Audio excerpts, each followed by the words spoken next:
Hey everybody, it's your girl Essence and welcome back to another video. Today we're going to talk Jehovah's Witness definitions and slang. I wanted to make this video for those who may come across my page and have no idea what the terms mean amongst the Jehovah's Witnesses, because it's like it's whole other world being a Jehovah's Witness. It's a whole separate reality, and the things that they say might not make any sense to you if you don't know what they mean. So I'm here to keep you informed. What's the first thing that comes to your mind when you think of the Jehovah's Witness? For most people, it's this. Them knocking on your damn door. There's a name for that, and that name is called field service or the door-to-door work. I think that's pretty much all there is to it on that one.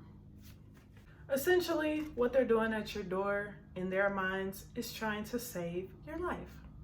Although they may come to your door and try to preface what they have to say in some innocent way, the big picture and what they're trying to do is get you to become a Jehovah's Witness eventually. So if you think that by talking to them, you're just trying to be nice, or eventually they'll get the hint that you're not interested or something like that. No, if you're not interested, you need to just say you're not interested and just dead that altogether. If you tell them you're not interested and you don't want them to return to your door, they're supposed to make note of it and not return to your door. They're not really the type to get hints. They're hopeful that anyone who gives them even an inch of conversation may come to change their mind at some point and become saved by becoming a Jehovah's Witness, because they believe that primarily Jehovah's Witnesses are going to be the only ones who are going to survive when the end of the world comes. You may have gotten an invitation before to what's called a convention. Now, a convention is basically a big gathering of several Jehovah's Witnesses from different locations around your area. That's the simplest way that I can explain it. What goes on during these conventions are pretty much you sitting in an arena all day listening to a series of what they call talks, or aka parts. They're doing what they consider reinforcing your spirituality. It's just deep brainwashing. They also have assemblies. That's just a smaller version of a convention. Usually a convention is held at a big arena, like think of an arena that they maybe have concerts at in your area. That's more than likely where a convention would or could be held. Whereas assembly could be held in a smaller facility. What is a kingdom hall? A kingdom hall is just Jehovah's Witnesses' version of saying church. They have their reasons why they call it a kingdom hall. When you go to the kingdom hall, that's where you're going to learn about God's kingdom. So they came up with that word to try to make themselves seem different from other Christians who call their place of worship a church. They're forever trying to separate themselves from worldly people, aka regular people, who don't believe what they believe, so they can seem like they really are the one true religion, because nothing that they do is like anyone else. While we're on the topic of worldly people, what is a worldly person? Pretty much, if you're not a baptized Jehovah's Witness, you're considered worldly, aka kind of bad. Although when they come to your door, they're coming to you with a very kind demeanor, a very hopeful demeanor. Essentially, when they talk about you amongst other Jehovah's Witnesses, they refer to anyone who is not a baptized Jehovah's Witness as worldly. If you start studying with the Jehovah's Witnesses, you become what's now called a Bible student. It used to be Bible study, but I think Bible student sounded better or gave a little extra pizzazz, so they changed it. They're forever changing certain things in that religion. A Bible student is a person who's studying to become a Jehovah's Witness. Now, if you're doing well during your Bible studies and you decide you want to take the next step towards becoming an official Jehovah's Witness, which I hope to God you never feel that way, you would have to be what's called an unbaptized publisher. Now, I have heard some people tell me before that they were able to forego the unbaptized publisher phase and jump straight to baptism, but I personally had to become an unbaptized publisher first. What that involves is you answering some questions from their publications that show that you're retaining the information that you're learning, aka ensure that you are steadily becoming brainwashed. Then, after you've been an unbaptized publisher for a while, you move on to the next step, which is baptism. We all know what getting baptized is, but the difference is for Jehovah's Witnesses, you have to answer certain questions in order to become baptized to ensure that you are damn near fully brainwashed. And then boom, you are considered a Jehovah's Witness, aka a JW. If you're ever scrolling on Instagram and you see the initials JW in someone's bio or their website jw.org in their bio, that's a Jehovah's Witness way of letting other Jehovah's Witnesses know that they are also a Jehovah's Witness. But if you didn't know what to look for, you wouldn't know to look for that. So peep game before you just decide to go sliding in any old body's DM, okay? A word that's not really a big deal, but you might hear me say it at some point is gatherings. Gatherings are pretty much Jehovah's Witnesses' way of saying a party, except usually it's not as fun as an actual party that whatever you know as a party now, or if you've ever been to a party, it's not the same. It's like a watered down version of a party, pretty much. It really depends on where you live as to how fun a gathering can be. So I traveled after I graduated high school, so I got to see different versions of a gathering in different states. It really all depends on where you live. But because I'm from the boring ass Midwest, Missouri, too many of our gatherings weren't that fun. It was kind of boring. It might consist of like playing some games, maybe having some music, but if music is played, it's always going to be the edited version. It's never going to be, like 9 times out of 10, it's probably not going to be the latest, hottest songs or nothing like that. Jehovah's Witnesses are big on not offending other people within the religion, keeping it real holy. Now, I will say, when my mom would try to get stuff together, we tried our best to make stuff fun. Like, I really used to dig deep on SoundCloud and wherever for underground artists that maybe didn't cuss at all, but still had music that sounded kind of hip or had a vibe, because I was really trying my hardest to be a non-boring ass Christian. And I think I did okay for the most part, but when I started visiting Michigan, because I had some friends in Michigan, they didn't give a fuck. Like, they did not care. Some witnesses didn't give no fucks about having the edited version in Michigan or anything like that. They always had the latest stuff playing, and if they had gatherings, it was a lot more fun than what I was used to. I'll put it that way. Let's get into what happens if you do something bad or sinful according to Jehovah's Witnesses and their standards, requirements, and rules. There are 3 different levels of punishment you can receive. Now, who do you receive this punishment from? That would be the elders. The elders are typically older men of the congregation. They are the highest ranked position that you can have in a congregation. I didn't know this until I left, but they actually have a book, an elder's book, that gives them guidelines for how to discipline someone. To us, sitting in the audience every week, listening to their spiritual BS, they tell us that the elders are guided by Holy Spirit through God to punish you, to help them decide what kind of punishment you should receive.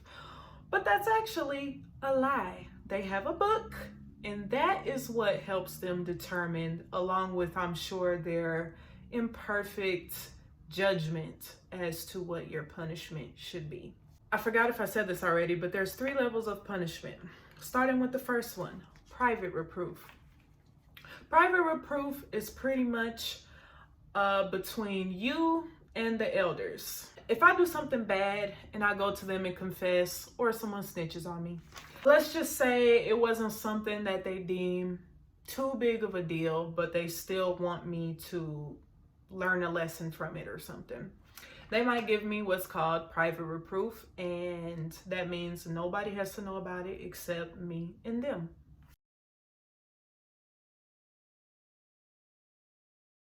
Moving on to public reproof. If I commit a sin, once again, whether I choose to tell them about it or someone saw me, was there, whatever, and they chose to snitch on me, because they do encourage that. If that happens and they feel like the offense that I committed, the sin that I committed was bad enough that other people need to be warned about me, they will publicly reprove me. And that would mean that they'll inform me that at the next meeting that we have, whether it be a week from the time they met with me or 2 weeks out, whenever, they'll inform me that they're going to read me off from the platform. It's hella embarrassing. Pretty much they go up to the platform and they say, Essence is publicly reproved.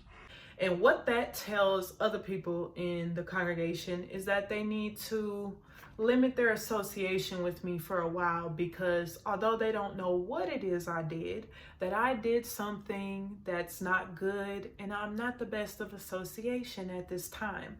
So if it's not a public gathering where there's going to be multiple people around and there's multiple witnesses or whatever, privately, watch your association with her, because you don't want whatever she got going on because she's spiritually weak right now to rub off on you.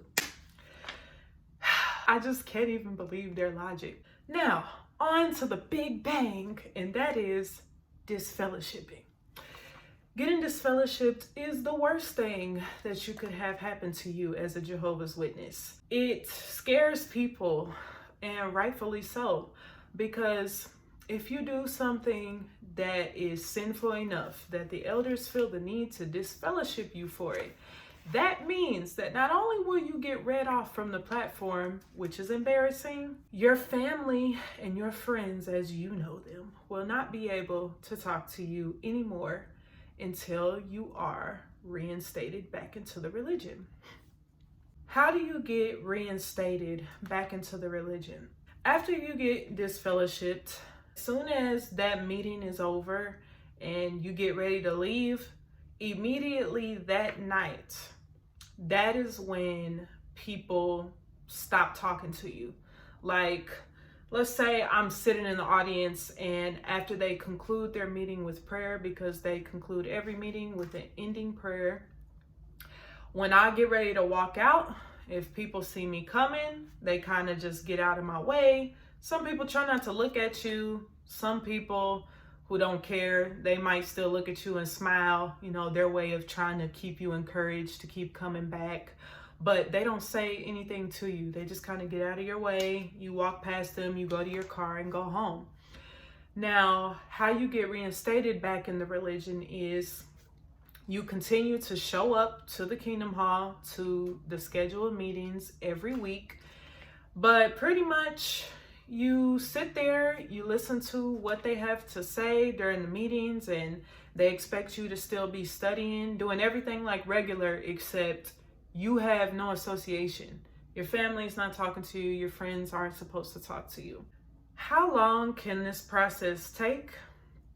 it can take anywhere between 6 months to a year plus to get reinstated as a Jehovah's Witness. I haven't heard too many cases where it only took 6 months for someone to get reinstated. From what I know, you are likely to get reinstated quicker if you get pregnant, because they want you to be able to be reinstated so your family can be with you while you're about to have your baby and you can have support.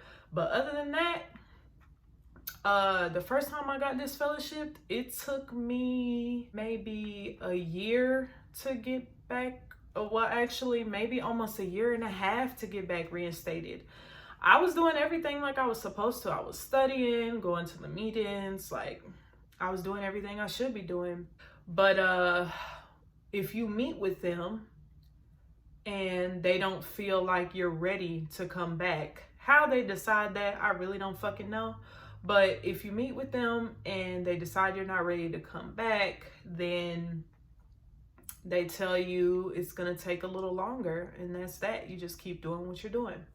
If you want to get reinstated, you have to give one of your elders on your committee, you have to give them a letter. Remember I told you the elders are the only ones who have the power to disfellowship you, and that's the highest ranking position in the congregation. They are the ones who are also going to reinstate you. So what you have to do is you have to write a letter, basically explaining to them why you feel you deserve to be reinstated. And in that letter, pretty much what would be good to write, or what someone should write, is how sorry they are, how repentant they are, maybe what lessons they've learned from being disciplined, whatever. Or you could just write a letter saying, I'm ready to meet with you about getting reinstated, and say it all in person. But I personally wrote a letter, gave it to them. They met with me. We talked in person. They prayed, read me some scriptures, and I don't know what it is. I felt like I wrote a pretty damn good letter. And at the time, I was still, wanting to be a Jehovah's Witness. I felt that I was very sincere in wanting to return, and they didn't feel like I was ready. So it took me, I think, 2 or 3 letters before they finally reinstated me. Bullshit. Now, what happens if you want to leave that religion? If you decide you don't want to fuck with it any longer, you have 3 options. The first option you have is to fade out. The correct Jehovah's Witness term that you would be called is an inactive person, but the slang version is a fader. You pretty much just stop coming to the meetings. Now, eventually that may spark the elders, or maybe some people you're cool with in the congregation, to reach out to you and say, hey, are you okay? I haven't seen you at the meetings in a while. But if you fade out, that's a way for you to still be able to have contact with your friends and family without, what happens when you become disfellowshipped, and them not being able to talk to you at all. Your second option would be getting disfellowshipped, which I already talked about that. You can choose to not go back into that religion. That's what happened with me. The second time that I got disfellowship, I just knew that was a wrap for me, and I couldn't go back. And then during the course of me being disfellowshipped, I started to wake up to certain realities of that religion that I didn't realize when I was in it, because I was so deeply brainwashed. And then from there, I just discovered that that wasn't the life I wanted to live anymore. Your third option can be to disassociate. Disassociating takes some serious balls, okay? And the reason is because you're going to them and telling them, I don't want to be a part of this shit no more. I don't want to be a Jehovah's Witness. I want nothing to do with it. There are many valid reasons why a person would want to disassociate, but that's not a very common way of leaving, because like I said, it takes some serious balls. What's going to happen is they're going to make it known to people in the congregation that you chose to no longer be a witness and that they need to stay away from you. Why do they do that? Well, because if you have found out some things about that religion that they are hiding from people in the congregation, they don't want you telling them the actual truth about that religion. So their only best move they have is to discredit you. And that brings us to the Big Bang. The worst thing you can be called as a Jehovah's Witness, and that is An apostate. an apostate is what they call you if you do things like I'm doing. I'm informing you about the dangers of becoming a Jehovah's Witness and the fact that it's a cult. If you look up the definition of the word apostate, all that it means is a person who abandons a religious or a political belief. No big deal. But according to Jehovah's Witnesses, it's the worst thing you can be called because you're basically making yourself public enemy number one. They see you as horrible. If I had to sum it up as to how bad it is to be called an apostate, you could say they damn near see you like the devil, kind of. They want to discredit you. They don't want other Jehovah's Witnesses to come across your videos on YouTube or any of your articles, if you write a book, anything. They don't want Jehovah's Witnesses to come across the things you have to say and realize that they've actually been being lied to all this time. If the Jehovah's Witnesses consider you an apostate, they think that you're crazy, they think that you're off in the head. It's a fear tactic, once again, to keep their members in line. And that's all there is to it. With anything, any religion, whether it be Catholics, Christians, Jehovah's Witnesses, Scientologists, Mormons, you're always gonna have a few people who have a few screws loose in the head that are a part of that religion. That's just life in general. We've all came across someone who ain't quite right up top. As you can see from watching my videos, although I may be a little corny, a little cheesy, a little goofy at times, I don't have anything to gain by coming on YouTube and informing people about Jehovah's Witnesses by making up lies. Like, I literally could think of a lot of other things I could do with my time than to come on here and to lie. So yeah. And that's precisely why speaking out is so important, because they make a lot of people afraid to speak up about that religion when they leave. They try to stifle your freedom of speech, and they don't really want people to know the truth. And so by putting a label on people, they want to make you afraid of someone like me who's telling you what you need to know before you sign your life away by getting baptized into a cult. There's so much more that I could have said, but even explaining those definitions as it is, I'm sure it's gonna make for a pretty lengthy video. So I hope you have learned a lot today. And more importantly, I hope you gain an understanding, so that way when you see me make other videos and you hear me use these terms, you'll understand what I'm saying and where I'm coming from.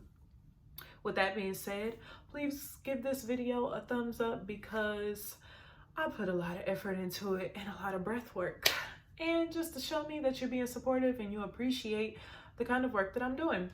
Also, please comment below if you feel like there's something that I missed, or something else that you want to say to contribute to what I've had to say.